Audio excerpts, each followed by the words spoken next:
selama masih ada bayi yang lahir di dunia ini, kambing masih tetap laku. Jadi bagaimana caranya kita tuh supaya tidak bengkak di pakan? Contohnya seperti ini.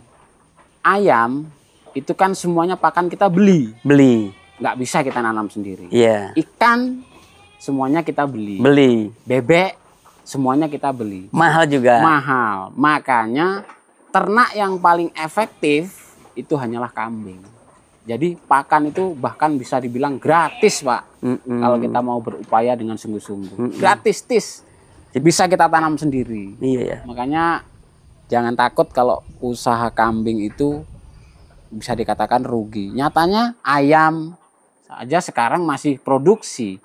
Masih menghasilkan untung. Apalagi kambing yang bisa dibilang pakan itu gratis.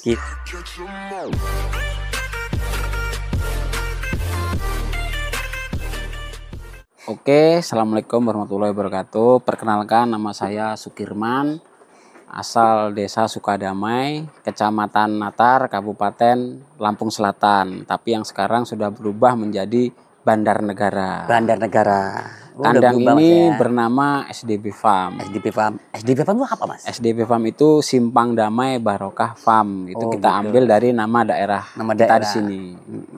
Sebenarnya SDB Farm ini bergerak di bidang fokus kita di sini kan breeding. Tapi kan karena breeding itu menghasilkan anak atau cempe-cempe, jadi otomatis yang pejantan kita fattening sendiri, kita gemukkan sendiri. Ini awal mula kan emang tujuan utama kita di sini kan larinya ke bur. Cuman di satu sisi kan kita sama-sama awam dari awal nih. Nggak mungkin kan kita mau belajar beternak atau usaha itu langsung skala besar kan nggak mungkin. Dari mulai yang terendah dulu kita pelajari, kita ketahui apa. Jadi dulu kita memang ke Jawarandu. Jadi kita modal awal itu memang Jawarandu. Untuk pejantannya awal mula kita pakai Jawarandu juga. Tapi setelah kita mengetahui semua konsepnya dari kambing maupun lingkungan maupun apapun itu segalanya, terus kita beralih ke crossbur sekarang. Kita cetak sendiri dengan membeli pacek itu yang berseri F3 ya. Jadi kita mulai mengembangkan ke crossbur.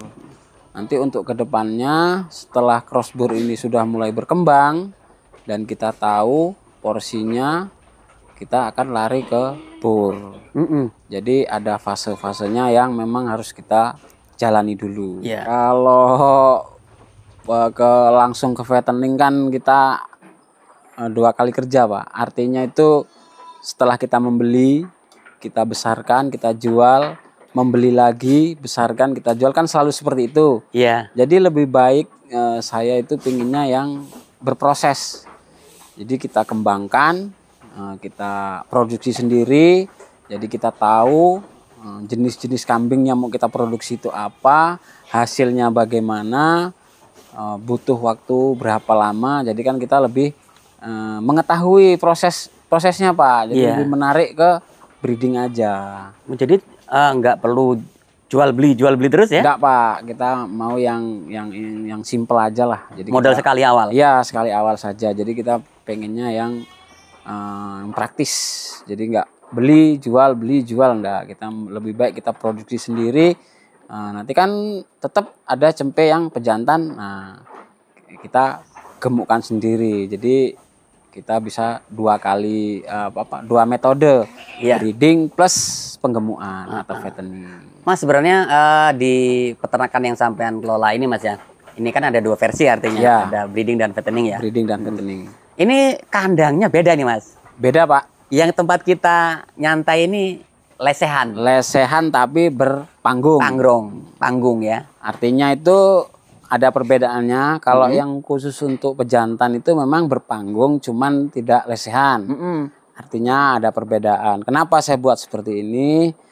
Nah, kalau untuk pejantan itu kan setelah dia lepas sapi, sekali masuk, keluar kan kita bongkar atau panen. Nah, kalau untuk yang versi ini, yang saya duduk sekarang ini, berpanggung tapi lesehan. Agar mempermudah saya memindahkan induan-induan tersebut pada saat mau proses perkawinan, persapihan ataupun kambing bunting. Oh begitu. Jadi tidak naik turun, jadi lebih mudah seperti ini. Iya. Tidak mengganggu cempe atau kambing bunting atau induan yang mau melahirkan. Jadi kita lebih mudah, tidak perlu ngangkat-ngangkat, tinggal kita buka pintu, kita keluarkan kan mudah. Oh jadi saat ini nanti anaknya sudah besar, udah layak dikawinkan, langsung dipindahkan ke kandang koloni? Langsung pindah ke koloni, Pak. Jadi yang besar ini memang lesehan lah, bisa dibilang lesehan, cuman yang berpanggung, sama-sama berpanggung. Emang beda Mas ya untuk ukuran ruangan atau sekatannya nih Mas ya? Beda Pak. Kalau untuk yang di sini, ini kan hanya khusus untuk induan saja. Iya. Induan ini ukurannya sekitar 120 cm, musuh 100.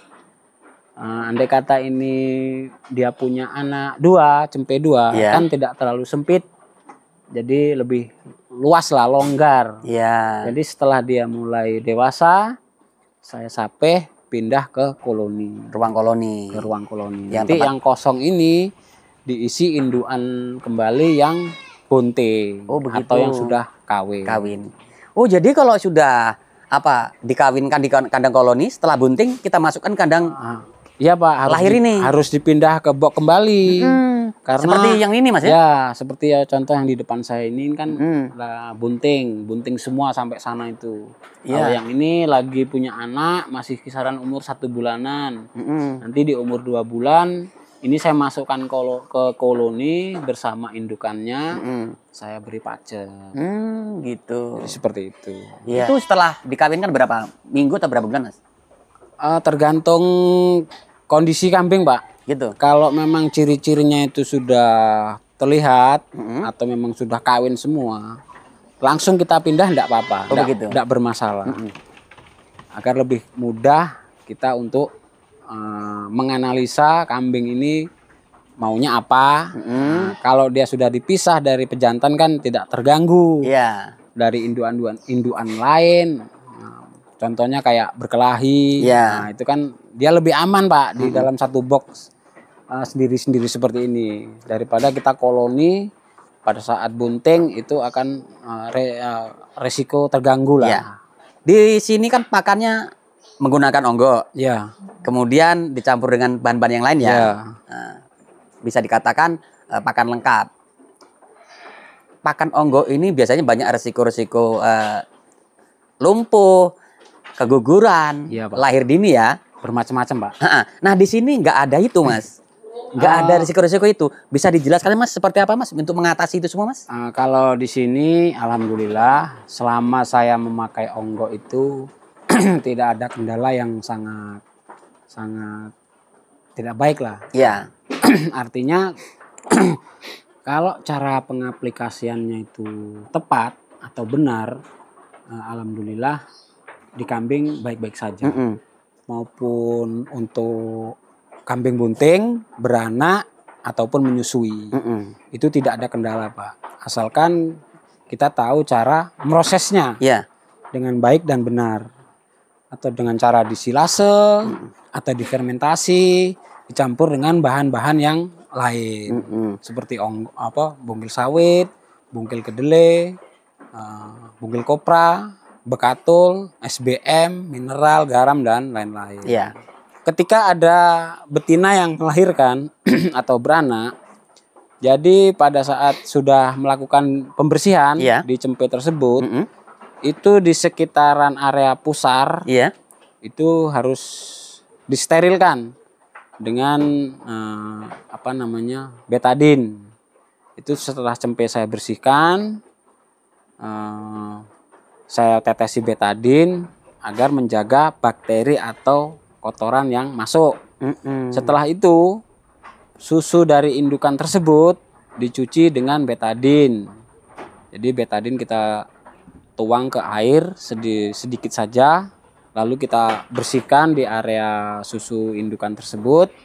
Setelah itu kita bersihkan cempe tersebut, langsung kita berikan kolostrum. Oh gitu. Nah, terutama harus itu Pak. Kolostrum. Setelah kolostrum kita berikan, lalu kita pindahkan ke tempat yang lebih kering. Jadi andai kata dia melahirkan di sini, beranak di sini. Setelah selesai proses pembersihannya, harus dipindah ke tempat yang lebih kering. Begitu. Jadi menjaga kelembapan untuk si cempe tersebut. Iya. Jadi resikonya itu bermacam-macam Pak, karena kan proses pembersihan itu butuh waktu beberapa hari ke depan. Jadi seperti itu kalau di sini. Jadi pemberian, andai kata susu indukan tersebut kurang tercukupi kebutuhan buat si cempe, harus kita bantu dengan formula susu bubuk untuk kambing, itu ada. Jadi kemudian Mas, untuk seperti itu. Pemberian pakan Mas, kalau untuk breeding seperti ini berapa kali per hari Mas? Kalau breeding itu di sini saya lakukan 2 kali Pak, pagi dan sore. Cuman kebutuhannya berbeda antara pagi dan sore. Porsinya? Porsinya berbeda Pak. Kalau di pagi hari itu kan tidak terlalu banyak lah Pak. Artinya masa-masa siang itu kan berbeda dengan malam hari Pak. Malam hari? Ya, dari pantauan kita juga kan 30% saja kalau di malam hari. Kalau di siang hari kan 100% kita pantau. Full ya. Jadi kebutuhan apa yang kurang dari kambing tersebut, entah minumnya kah, entah makanannya kah, entah kebersihannya kan kita tahu. Tapi kalau di malam hari kan kita tidak tahu full, kita butuh istirahat juga. Jadi pemberian pakannya itu harus kita lebihkan, volumenya kita tambah. Jadi usahakan bisa sampai malam hari itu masih ada lah, sedikit-sedikit itu harus masih ada. Iya. Kemudian Mas, kalau di breeding dengan populasi yang segini banyak, terus saat ini sudah ada berapa indukan Mas? Kalau untuk indukan kurang lebih antara 150 sampai 170 ekor Pak.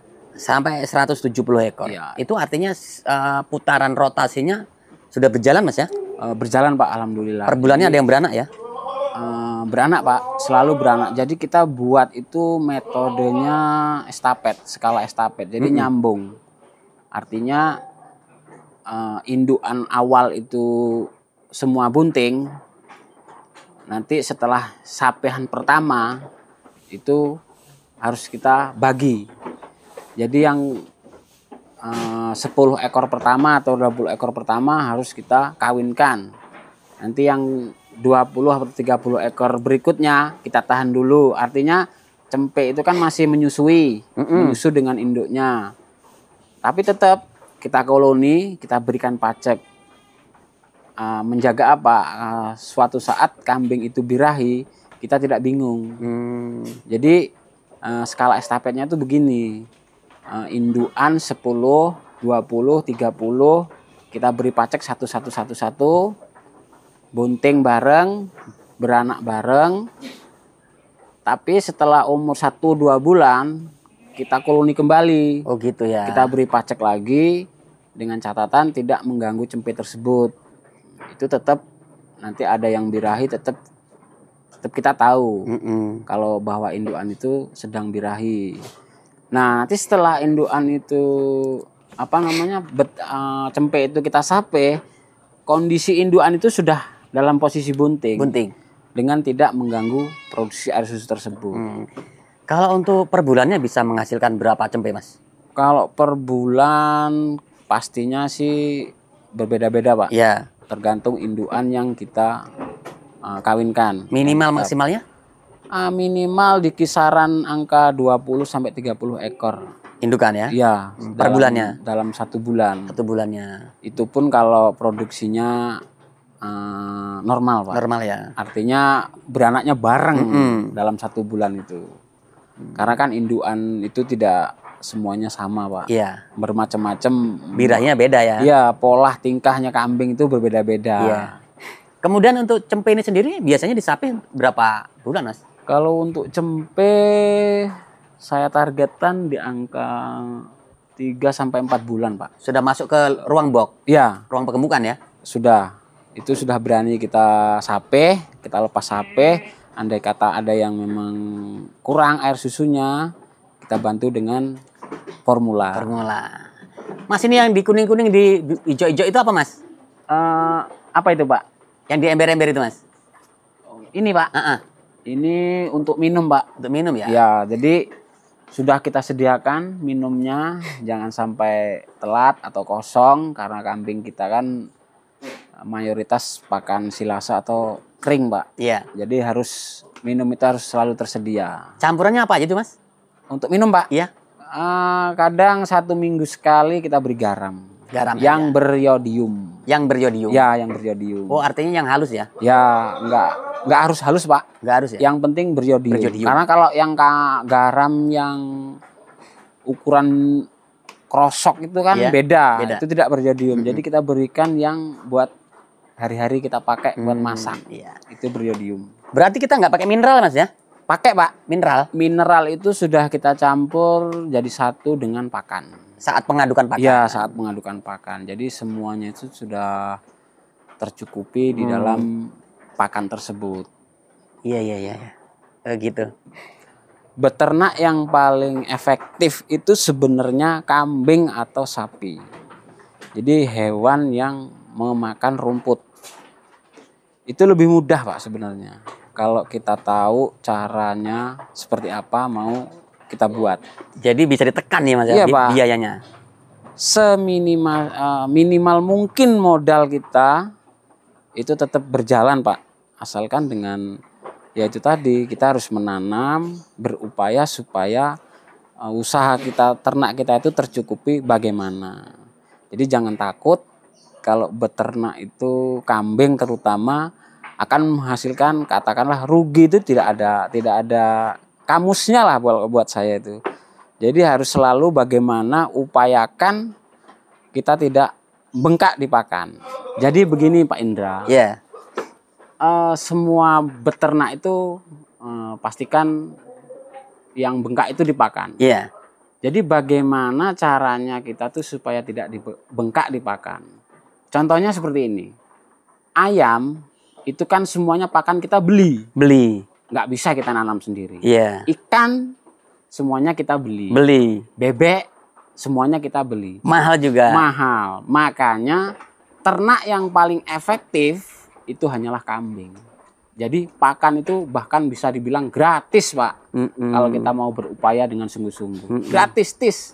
Bisa kita tanam sendiri. Iya ya. Bisa ditekan semurah-murah mungkin, Mas ya? Bisa, Pak. Makanya jangan takut kalau usaha kambing itu bisa dikatakan rugi. Nyatanya ayam saja sekarang masih produksi. Iya. Masih menghasilkan untung. Apalagi kambing yang bisa dibilang pakan itu gratis. Kalau mau usaha itu kita pikir matang-matang, yang lebih mudah itu apa? Kalau buat saya ya kambing atau sapi. Selama masih ada bayi yang lahir di dunia ini, kambing masih tetap laku. Masih laku ya? Masih laku, Pak. Jadi buat teman-teman, inilah usahaku, mana usahamu?